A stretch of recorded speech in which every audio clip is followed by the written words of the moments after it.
तो एक बार फिर स्वागत है आप सभी का आज के इस बहुत ही ज़्यादा इंटरेस्टिंग और इम्पॉर्टेंट वीडियो में, जो कि बेस्ड है इंडियन कॉन्स्टिट्यूशन पे, कॉन्स्टिट्यूशन ऑफ इंडिया। इसके बारे में आज हम लोग डिस्कस करेंगे और आज का डिस्कशन हम लोग करेंगे क्रोनोलॉजिकल ऑर्डर में, ओके, जिससे कि हमें जो आज का टॉपिक है समझने में भी आसान हो जाए और याद करने में भी आसानी रहे। तो स्टार्ट करते हैं आज के टॉपिक को, constitution of India. Okay, start करेंगे हम इसको 1927 से। 1927 में क्या होता है, जो कंजर्वेटिव पार्टी होती है वो पावर में होती है ब्रिटेन में, और वो लोग एक कमीशन को अपॉइंट करते हैं to check the constitutional reforms in India, और उसका नाम होता है साइमन कमीशन। तो साइमन कमीशन जो है वो अपॉइंट किया जाता है 1927 में, और इंडिया में आता है 1928 में। और इंडिया में उसके लिए बोलते हैं go back Simon, go back Simon, यानी कि लोग उसको जो है वो एक सिरे से रिजेक्ट कर देते हैं। तो रिजेक्ट करते हैं इंडियंस, और उस समय इंडिया में सबसे जो मेजर पार्टी होती है वो होती है कांग्रेस।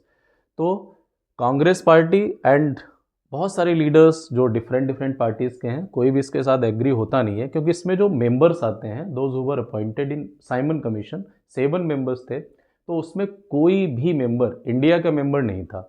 और एक इम्पॉर्टेंट बात आप लोगों को बताते हैं कि उसमें सर क्लेमेंट एटली जी भी थे, जो कि बाद में ब्रिटेन के प्राइम मिनिस्टर बनते हैं, और जब इंडिया इंडिपेंडेंट होता है उस समय वो ब्रिटेन के प्राइम मिनिस्टर होते हैं, क्लेमेंट एटली जी।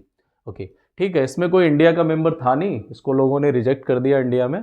तो उस समय एक सेक्रेटरी ऑफ स्टेट जो थे इंडिया के लिए अपॉइंट होते हैं, लॉर्ड बिरकेनहेड होते हैं।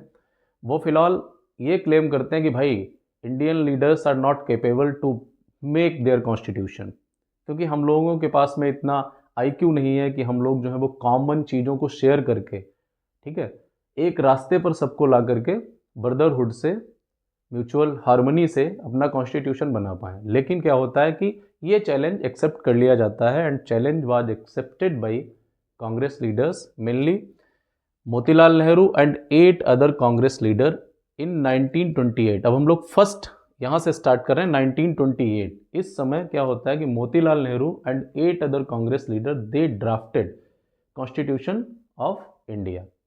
सबसे बड़ी बात यह होती है कि जो 1928 में कॉन्स्टिट्यूशन जो ड्राफ्ट किया जाता है, उसके कुछ बेसिक फीचर्स जो कि आज के कॉन्स्टिट्यूशन से बिल्कुल सेम टू सेम मैच करते हैं। जैसे हम बात करते हैं अगर इक्वलिटी की, लिबर्टी की, जस्टिस की, अगर हम बात करते हैं, अगर हम बात करते हैं to safeguard the rights of minority, तो वो सारे प्रोविज़न जो आज हमें बिल्कुल स्पष्ट तरीके से दिखाई देते हैं हमारे कॉन्स्टिट्यूशन में, वो उसी समय 1928 में ही हमारे जो लीडर्स थे उन्होंने वो सारे प्रोविज़न्स जो ड्राफ्ट बनाया था उसमें लिख दिए थे। ओके, अब हम बात करते हैं 1931 की। तो उस समय क्या होता है कि Indian national Congress Karachi resolution dwelt on how independent India's constitution should look like, कैसा होगा, क्या फीचर्स होंगे, क्या तरीके होंगे, कैसा कंपोजिशन होगा, what are the main features which are required to write in Indian constitution. ये पूरा एक फ्रेमवर्क उसका 1931 में इंडियन नेशनल कांग्रेस ने कराची के सेशन में तैयार किया था, एक रिजोल्यूशन पास किया था। 1934 की बात करते हैं तो कॉन्स्टिट्यूएंट असेंबली, यानी कि फर्स्ट टाइम जो कॉन्स्टिट्यूएंट असेंबली का आइडिया की बात कर रहे हैं अभी हम लोग, ये दिया गया था M.N. रॉय के द्वारा।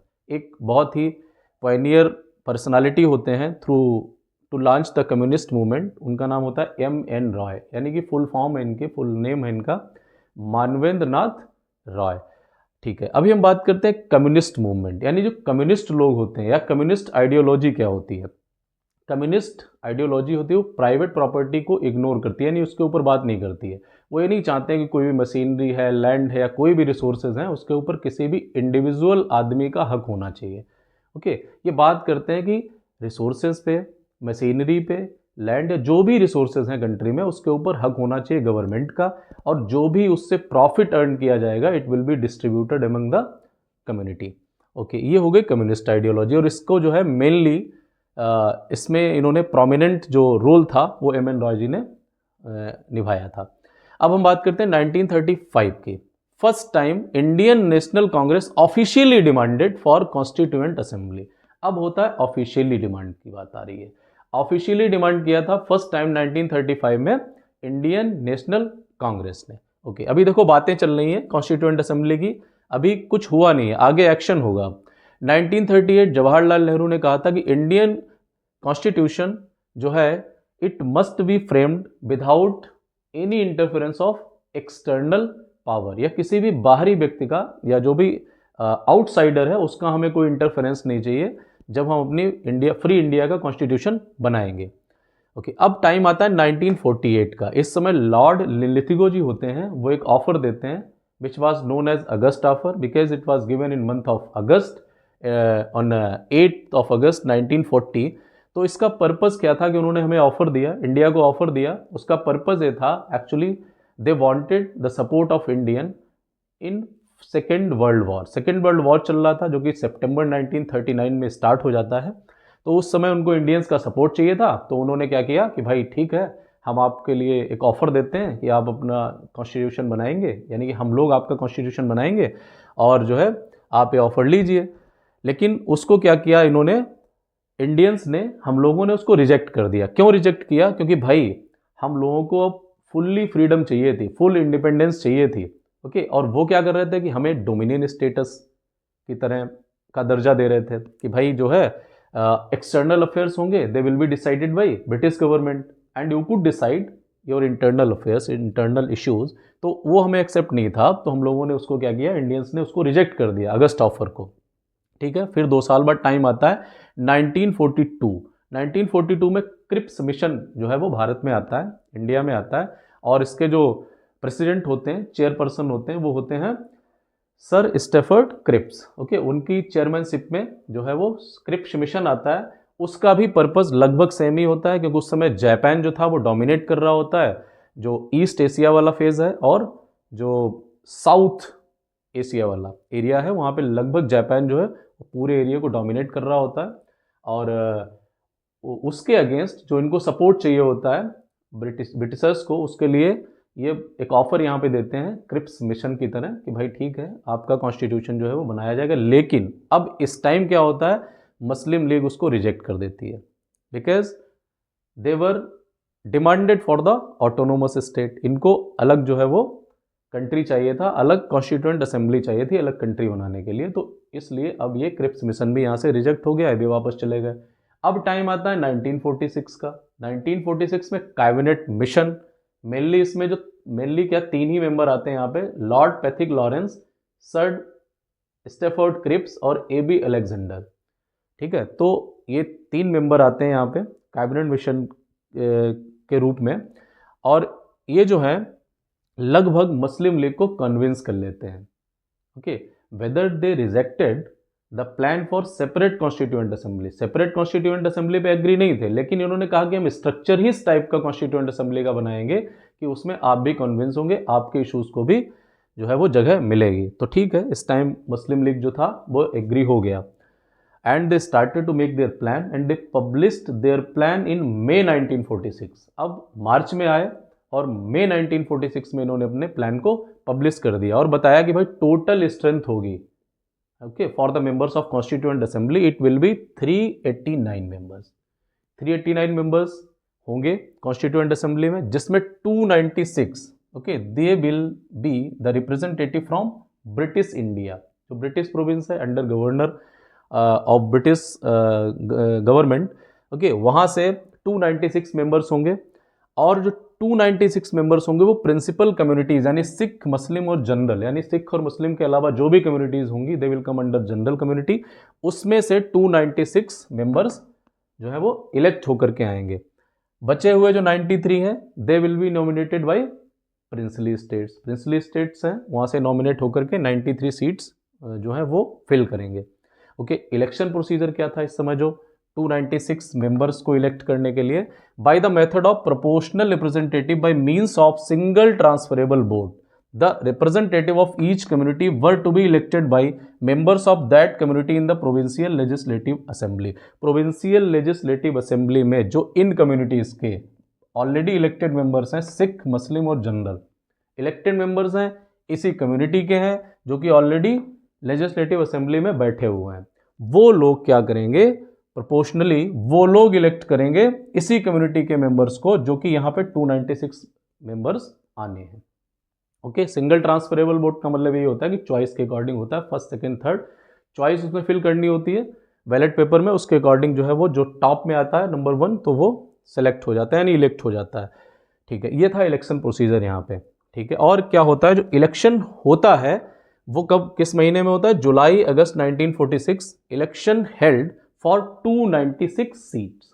296 पे इलेक्शन होना था, वो जुलाई अगस्त में हो जाता है। अब देखते हैं कि कौन कितनी सीट जीतता है। इसमें 296 में क्या होता है, 208 सीट्स वन बाई आईएनसी यानी इंडियन नेशनल कांग्रेस, इन्होंने 208 सीट्स जीत ली, और 73 seats one by Muslim league and 15 by independent candidates. तो ये यहाँ पे सीट्स का स्ट्रक्चर हो जाता है। ठीक है, अब इलेक्शन हो गया, सीट्स जीत ली, कॉन्स्टिट्यूएंट असेंबली में मेंबर्स भी आ गए। इसकी मीटिंग होती है दिसंबर 9, 1946 फर्स्ट मीटिंग होती है, और मुस्लिम लीग जो है वो बायकॉट कर देती है यहाँ पे कि भाई हमें जो है वो इस टाइप का स्ट्रक्चर पसंद नहीं है और हमें जो है वो ऑटोनोमस स्टेट चाहिए। इनकी डिमांड कंटिन्यू चल रही थी मुस्लिम लीग की। तो फर्स्ट मीटिंग जो अटेंड करने वाले कैंडिडेट से दे वर 207 मेंबर्स। देखिए यहाँ पे 389 मेंबर्स थे, इसमें 296 पे इलेक्शन होता है, 93 सीट्स ऑलरेडी, इसमें से बहुत सारे जो प्रिंसली स्टेट्स के मेंबर्स थे वो नहीं आए थे नॉमिनेटिव मेंबर्स, क्योंकि उनको जो है वो अपना खतरा लग रहा था, इसलिए वो नहीं आए थे। और यहाँ पे मुस्लिम लीग ने भी क्या किया कि इनका सपोर्ट नहीं किया, यहाँ पे कॉन्स्टिट्यूएंट असेंबली का बॉयकॉट कर देते हैं। तो 207 members were present on the first meeting of constituent assembly. तो इस दिन क्या होता है, in first meeting of constituent assembly doctor Sachchidanand Sinha he was appointed as temporary president of constituent assembly. Okay, temporary president का क्या था फैक्टर, एक्चुअली ये सबसे ज़्यादा एल्डेस्ट मेंबर थे वहाँ पे। Okay, to appoint the eldest member as a president of constituent assembly, this feature was taken by French country. France से लिया गया था कि भाई ओल्ड एज वाला फैक्टर था तो इनको अपॉइंट कर दिया गया था। But in second meeting on 11 December 1946 permanent president was elected. वो कौन था, डॉक्टर राजेंद्र प्रसाद, वो परमानेंट प्रेसिडेंट बन जाते हैं, उनको इलेक्ट किया जाता है। एंड ऑन 13 दिसंबर 1946 जवाहरलाल नेहरू जी इस दिन 13 दिसंबर 1946 को ऑब्जेक्टिव रिजोल्यूशन देते हैं। ठीक है, कॉन्स्टिट्यूशन बनने के लिए अपना ऑब्जेक्टिव रिजोल्यूशन सेट किया जाता है, वो अपना पेश करते हैं। Okay, now on January 25, 1947 H.C. Mukherjee was elected as a vice president of Constituent Assembly. Okay, ये क्या होते हैं कि H.C. मुखर्जी, हरेंद्र कुमार मुखर्जी, ये वाइस प्रेसिडेंट की तरह इलेक्ट किए जाते हैं कॉन्स्टिट्यूएंट असेंबली के लिए। और जुलाई 16, 1947 को B.T. Krishnamachari was elected as a second vice president of constituent assembly. Okay, इतना थॉरो काम था, इतना ज़्यादा काम था, इतनी बड़ी कॉन्स्टिट्यूएंट असेंबली थी, तो 2 वाइस प्रेसिडेंट की जरूरत पड़ गई। तो दूसरे वाइस प्रेसिडेंट का जो है वो इलेक्शन कब हो जाता है, जुलाई 16, 1947 को। और B.T. कृष्णामाचारी, अगर B.T. की बात करें तो वेनेगल थ्रू वेंकटाचारी, इनका पूरा नाम हो जाता है वेनेगल थ्रू वेंकटाचारी कृष्णामाचारी, इनको इलेक्ट किया जाता है as a second vice president of constituent assembly. Okay, ठीक है, कॉन्स्टिट्यूएंट असेंबली का जो कंपोजिशन है वो हो जाता है throughout the time. They work very hard to frame the constitution. 26 November 1949 का constitution was ready and was adopted, यानी constitution of India was adopted on 26 November 1949। और गवर्नमेंट ऑफ इंडिया ने इस दिन को डिक्लेयर कर रखा है to celebrate as constitution day, संविधान दिवस भी इसे बोलते हैं। ओके, अब आता है time 26 January 1950, constitution of India came in force, power में आ गया, फोर्स में आ गया। और इसी दिन को हम लोग एज अ रिपब्लिक डे, अपना गणतंत्र दिवस के रूप में इसको हम सेलिब्रेट करते हैं। ठीक है, तो कुछ फैक्ट्स पे भी बात हो जाती है। अभी जो हमारा कॉन्स्टिट्यूशन ऑफ इंडिया बनाया गया है, इसके लिए लगभग 60 कंट्रीज़ के कॉन्स्टिट्यूशन को थॉरोली रीड किया गया और कुछ कुछ प्रोविजंस भी उसमें से लिए गए हैं। And the total expenditure incur to frame the constitution that was 64 lakh rupees, लगभग इतना खर्च हुआ है कॉन्स्टिट्यूशन को लिखने में और बनाने में। तो कैलीग्राफी होती है, जिसको इटैलिक स्टाइल में लिखा है, इनको हाथ से लिखा गया है, वो लिखा है प्रेम बिहारी नारायण रायजादा ने। इसको लिखा हुआ है, कैलीग्राफी करी है। और हिंदी कैलीग्राफी की अगर हम लोग बात करें तो इसके कैलीग्राफर हैं, हिंदी कैलीग्राफर हैं बसंत कृष्ण वैद्य, ठीक है। और कॉन्स्टिट्यूएंट असेंबली की जो स्टैंप है उस पर एलिफेंट इनग्रैब्ड है। क्यों? जैसे कि elephant was adopted as a symbol या सील ऑफ कॉन्स्टिट्यूएंट असेंबली। तो कोई भी काम होता था, स्टैंप की जरूरत पड़ती है फाइनली, तो उसमें क्या होता था, एलिफेंट इनग्रैब्ड होता था, वो एक सिंबल की तरह काम करता था। तो ठीक है, आज के वीडियो में हम लोगों ने कॉन्स्टिट्यूशन ऑफ इंडिया के बारे में पढ़ा, क्रोनोलॉजिकल ऑर्डर में पढ़ा, जिससे कि हमें आसानी हो सके याद करने में, आसानी हो सके हमें समझने में। बहुत सारी चीज़ें हैं जो भी हम लोग डिस्कस करेंगे, which are very important to discuss under this topic constitution of India. तो नेक्स्ट टाइम हम लोग किसी वीडियो में डिस्कस करेंगे। And again thanks to you all for watching this video. Thank you so much.